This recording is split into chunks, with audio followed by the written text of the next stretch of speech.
आज मैं आपको सुना रहा हूं अपनी मंडली के सदस्य जमशेद कमर सिद्दीकी की लिखी कहानी हकीम साहब का इश्क। इस कहानी में अब तक आपने सुना, अखबार में गलती से हकीम साहब की मौत की खबर छप जाती है। झूठ बोलने में माहिर हकीम साहब उस खबर का भी फायदा उठाकर 2-3 दिनों तक चर्चा में रहना चाहते हैं, इसलिए वो एक प्लान बनाते हैं। सुनते हैं आगे। तो क्या आप ये कह रहे हैं कि 2 दिन के लिए घर में ताला लगा दे? हकीम साहब का प्लान सुनकर ननकऊ ने पूछा तो वो बोले, हाँ, ताला लगा के दोनों कहीं गायब हो जाते हैं। लोग खबर पढ़ के जहां भागे भागे आएंगे, इधर उधर पता करेंगे, सब कहेंगे बहुत नेक आदमी था है? 2 दिन तक बातें होने देंगे, तीसरे दिन हम आएंगे, भीड़ को हटाते हुए कहेंगे कि भाई मेरे हमदर्दों, ऐसा कुछ भी नहीं है, वो इश्तेहार गलत था। बन जाएंगे ना हीरो है? प्लान में दम था या नहीं ये तो नहीं पता, लेकिन सनक तो थी। उसी वक्त दवाखाने के दरवाजे पर ताला लगा दिया गया। हकीम साहब दूर दराज के किसी शहर में 2 दिन काटने के लिए निकल गए। कभी किसी अनजान चाय की दुकान पर बैठकर वक्त बिताते, कभी किसी खाने के होटल पर, और कभी किसी पार्क में गमछा बिछाकर सो जाते। उनके मन में तस्वीरें चल रही थीं कि घर के बाहर भीड़ खड़ी होगी, कोई कह रहा होगा कि अरे ये क्या पढ़ रहा हूं मैं अखबार में, तो कोई कह रहा होगा कि कह दो कि ये झूठ है, झूठ है, झूठ है। खैरियत पूछने वाले न जाने कितने खत अब तक घर की दहलीज पे डाकिया डाल गया होगा।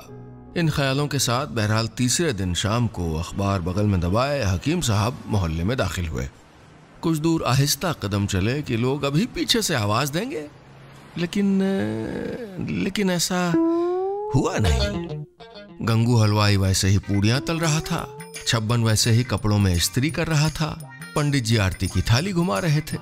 सब ने हकीम साहब को देखा और मुंह फिरा लिया जैसे कोई बात ही ना हो। हकीम साहब को गुस्सा आने लगा। पैर पटक के झुंझलाते हुए बोले, अरे जिस मुल्क में आधे से ज्यादा लोग अखबार नहीं पढ़ते, वो क्या खाक तरक्की करेगा? कुछ देर बाद वो गुस्से में अपने दरवाजे पर लगा ताला खोल ही रहे थे कि ननकऊ आ गया। कोई आया ही नहीं, ना किसी ने पूछा। बस ये कुछ खत आए थे हैं? उन सारे लोगों के हैं जिनसे आपने उधार लिया है, पूछ रहे थे कि आप जिंदा तो है ना?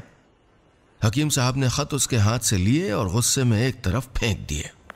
अभी वो अंदर दाखिल हुए ही थे कि बाहर एक आवाज गूंजी, अरे हकीम साहब लौट आए क्या? अरे वो फुंसी के चक्कर में बैठ नहीं पा रहे भाई। आओ तुमको बिठा दे हम कायदे से, आओ आओ और अंदर आओ तुम।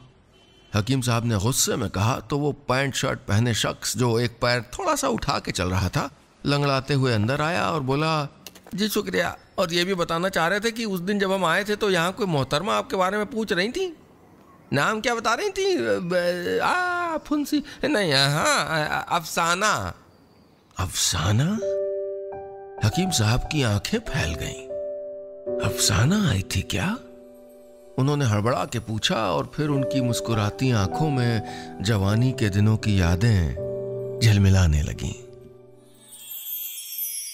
दोस्तों, आगे की कहानी सुनने के लिए ऊपर जो छोटी सी विंडो देख रहे हैं उसको क्लिक करिए और सीधे अगले सेगमेंट में पहुंच जाइए।